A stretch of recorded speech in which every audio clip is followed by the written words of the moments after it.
그런데 그래서 화목해야 되는 것도 알겠는데 진짜 안 되는 사람이 있어요.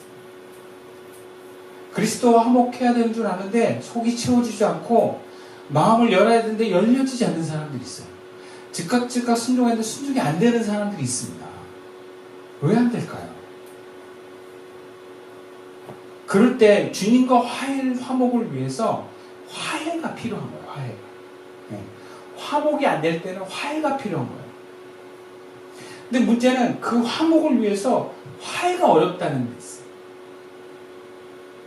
왜 화해가 안 될까? 제가 성도들 이렇게 보니까 저를 포함해서 화해가 안 될 때는 크게 두 가지 문제가 있어요. 이거 우리가 반드시 짚고 넘어가야 되는 거예요. 화해가 안 되는 사람들이 공통점인데 첫 번째 이유는요. 어떤 사람이 화해가 어렵고 화목이 어려울까? 본문 14절 말씀입니다. 함께 읽어볼까요? 시작. 너희는 믿지 않는 자와 멍에를 함께 매지 말라. 의와 불법이 어찌 함께하며 빛과 어둠이 어찌 사귀며. 여러분 주님과 화목이 잘 안 되고 화해가 안 되는 사람의 특징이 뭐냐면요. 두 마리 토끼를 잡으려고 하는 사람. 두 마리 토끼. 바울이 고린도 교인들한테 뭐라고 하냐면 너희들 믿지 않는 자와 멍에를 함께 매지 말아라 그래요. 이 말은 단순히 이방인하고 결혼하지 마 이런 얘기가 아니에요. 이 메시지의 맥락에서 읽어봐야 돼요. 맥락에서. 지금 갑자기 바울이 지금 결혼 얘기하는 게 아니에요. 결혼 얘기하다가 이 얘기하면 이방인과 결혼하지 말라는 얘기를 하는데 지금 결혼 얘기가 화해 얘기를 하고 있잖아요. 화해 얘기를 하는데 믿지 않는 자와 멍에를 매지 말라는 건 지금 믿지 않는 자는 화해를 방해하는 사람들. 다시 말하자면 바울을 적대하는 사람들. 지금 바울의 어떤 비난과 바울의 말이 틀렸다라고 하는 거짓 사도들. 이런 사람들과 의견과 방향을 같이 하지 말라는 겁니다. 생각을 해보세요. 내가 옆에 있는 사람이 바울을 너무 싫어해. 근데 이 사람과도 좋은 관계를 갖고 싶고 바울과도 좋은 관계를 갖고 싶어. 그럼 어떻게 해야 돼요? 불가능해요. 바울과 관계를 하려면 이 사람의 요구를 내가 끊어야 돼요. 같이 하면 안 돼요. 그래야 바울과 왜 이 사람 바울을 싫어하니까. 그렇지 않아요? 아니면 바울을 포기해야 돼. 이 사람과 좋은 관계를 가지는 거예요. 바울의 얘기가 그거예요.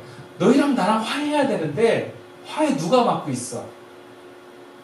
믿지 않는 자. 하나님과 방향이 다른 거짓 사도들이 맡고 있잖아.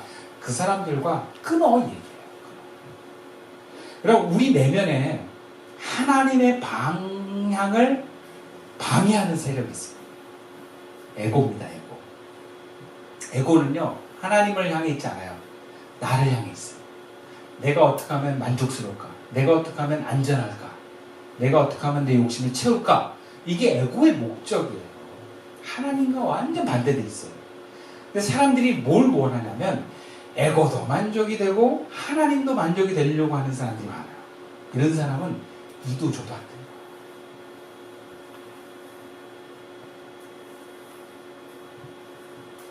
하나님이 원하는 사람은 하나를 포기할 때 가능해요.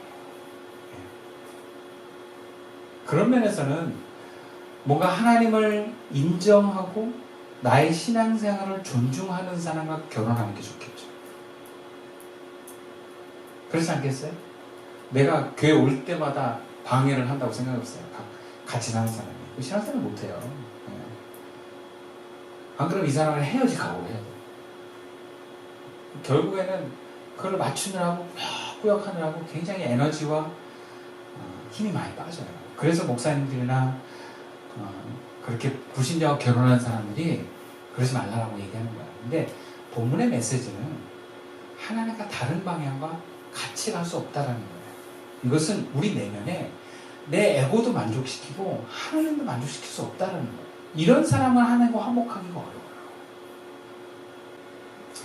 여러분 그리스도와 화목하려면요. 두 마리 토끼 잡지 마세요. 에고도 만족시키고 하나님도 만족시키는 건 없습니다.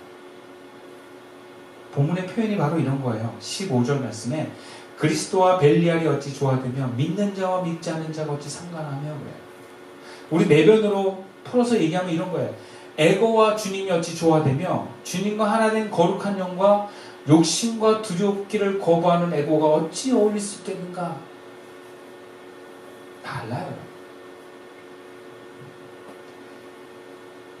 그리스도와 화목한 사람은 딱 하나만 바라봅니다. 어떻게 하면 주님을 기쁘게 할까? 두 번째로, 이런 사람 참 주님과 화목하기 어렵습니다. 본문 16절 말씀인데요. 하나님의 성전과 우상이 어찌 일치가 되어 우리가 살아계신 하나님의 성전이라.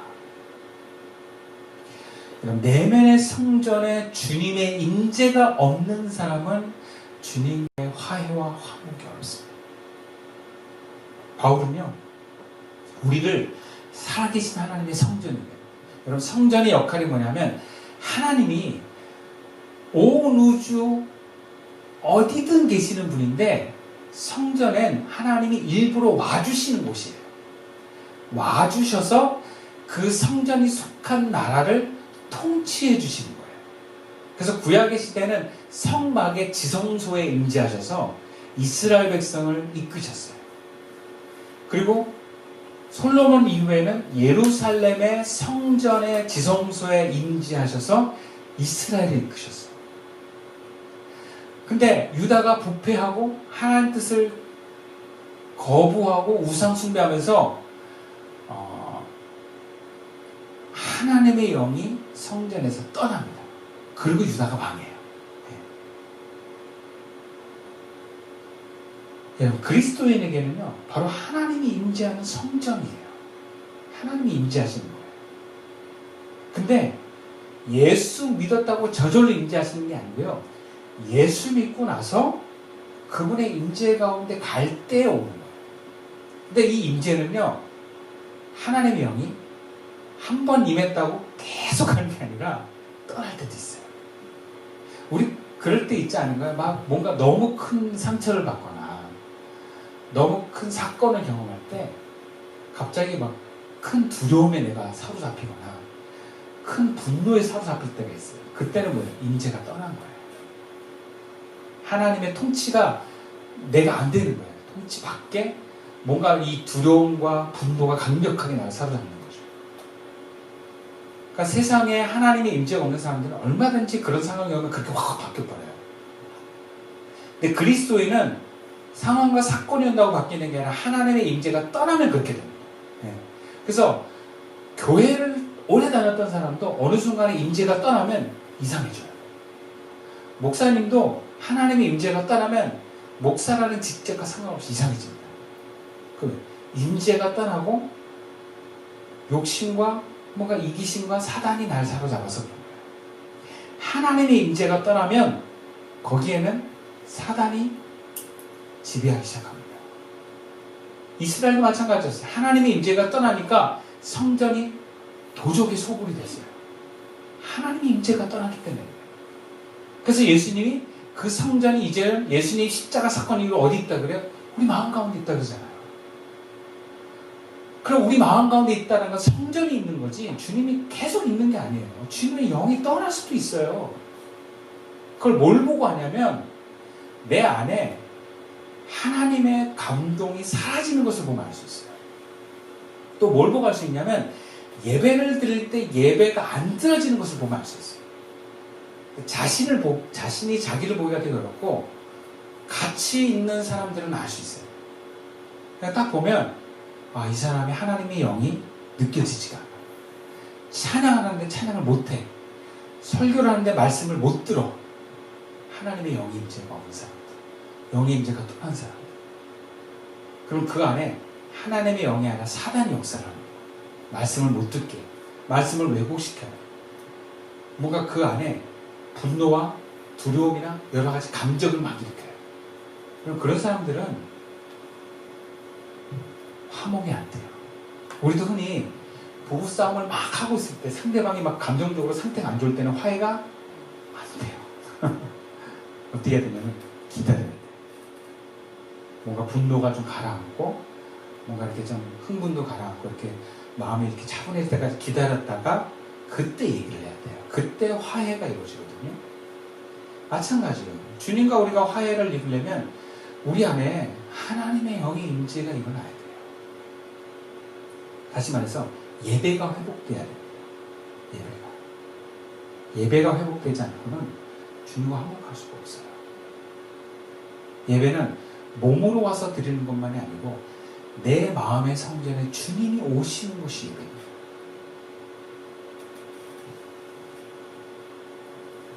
그렇다면 이것을 위해서 우리가 할 수 있는 게 뭐겠습니까? 첫 번째는 나를 알아차려야 돼요. 내가 주님과 화목한 상태인가 화목하지 않은가 알아차려야 돼요.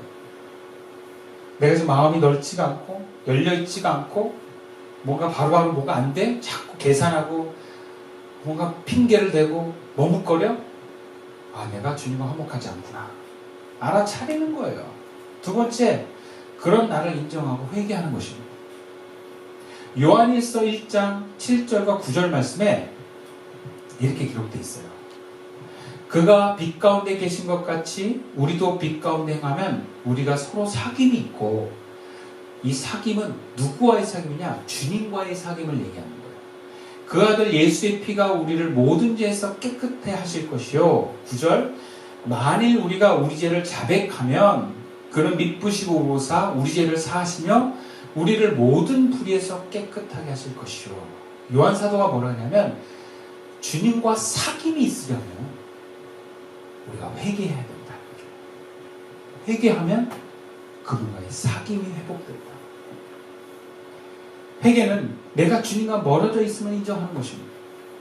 그래서 주님과 거룩한 나와의 사회 교제를 막는 에고를 불로 태워버리는 거예요. 번제단에. 그게 회개입니다.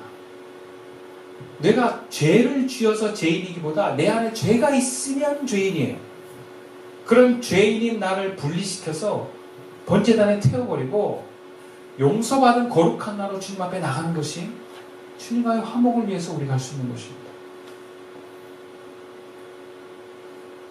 그리고 마지막으로 주님과 화목을 회복하고 화목을 이어가려면 여러분 영적인 매개체를 놓치지 마십시오.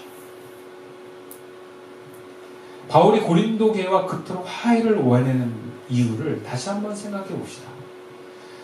고린도 교회 입장에서 바울을 놓치면 고린도 교회에 임하는 영적인 매개체를 잃어버린 것과 마찬가지죠. 그 나름대로 영적인 매개체를 찾겠다고 헤매는 것보다 이 영의 생명에 흐르는 이 사람, 하나님이 붙들려고 하는 이 바울과 화해해서 바울과 화목하게 지내는 것이 고린도 교회는 하나님과 화목하는 일이에요. 하나님이 우리에게 그런 사람들을 다 붙여놔요. 영매들을 붙여줍니다. 같이 가요. 교회도 붙여주고요. 사람도 붙여줘요. 제가 이번 주에 장애인 공동체 섬기는 그 실장님이 연락이 왔어요. 만나자고.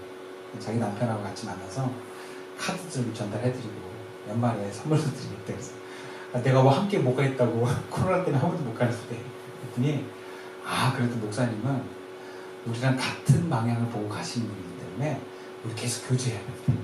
그분의 논리는 그거예요. 그분은 저와 삶의 자리는 다르지만 방향은 같다라는 거예요. 그래서 계속 저랑 교제해야 된대. 근데 저도 그런 마음이 있거든요. 뭔가 개인을 위하지 않고 하나님과 이웃을 위한 마음으로 나가는 분들을 소중히 여기고 그분과의 만남을 이어가고자 합니다. 하나님이 맺어준 인연을 저는 쉽게 끊지 않아요. 그분과 그렇게 인연을 맺어가는 게 참 의미 있다고 보는데 그런 면에서 하나님이 붙여주신 분들이 있어요. 저는 그런 면에서 요르단의 이정원 선교사님도 그런 영적인 매개체로서 같은 방향을 보고 가는 사람이라는 생각이 들어요. 그분은 오래전에 뵀을 때 자신을 위한 어떤 여러 가지 기회들을 포기하고 그 예루살렘 이스라엘에서 공부를 마치시고 옮겨야 될 때 하나님의 부르심에 요르단으로 가신 선교사님이시거든요. 그냥 부르심에 순종한 그 모습. 그게 제가 가는 그 길과 참 방향이 같다. 그래서 계속 그렇게 연결해 가는 거예요. 그리고 제 주변에 저랑 같은 방향의 생각을 가지고 있는 목사님들이 있어요. 그 목사님들하고 1년에 몇 번씩 늘 만나서 교제를 해요. 그래서 은혜를 나눠요. 그러면서 서로 가는 길을 격려하고 위로하고 기도해 줍니다. 여러분, 그런 영적인 동역자들 하나님 붙이세요. 예. 고린도 교회는 바울이 그런 존재고, 바울에게 있어서 고린도 교회가 또 그런 존재인 거예요. 서로 같이 가야 되는 운명 공동체예요. 그럼 그것을 쉽게 포기하지 말라는 거예요. 하나님이 맺어주는 인연이라면 쉽게 끊지 말라는 거예요. 근데 그거 끊고 난 나름대로 나 신앙생활 잘할 수 있어. 그게 쉽지 않습니다. 쉽지 않아요. 내가 인연을 만들어내는 게 아니거든요. 주님이 인연을 붙여주면 그 인연 꽉 잡으세요. 우리 교회들 중에는 어떻게 꽉 붙들어가지고 10년 넘게 나랑 가시는 분도 계시고, 참 그런 분들이 귀해요. 저도 그분들과 함께 신앙생활 하면서 저도 목회자로서 흔들릴 때가 있는데 가게 되는 것 같아요. 말씀 마치겠습니다. 여러분, 주님은 우리와 화목하자 그래서, 야, 화목하자. 우리 교회를 향해서 화목한 교회가 되자. 여러분, 우리가 주님과 화목할 때 우리가 우리 주변을 화목하게 만들 수 있습니다. 우리 주변을 하나님 나라로 변화시킬 수 있습니다. 우리가 주님과 화목하면 하나님의 생명과 하나님의 사랑이 흐릅니다. 그래서 우리 주변이 변화됩니다. 올 한 해도 주님의 생명과 사랑이 이 교회와 저와 여러분에게 흐를 수 있기를 주님의 이름으로 축원드립니다. 기도드리겠습니다.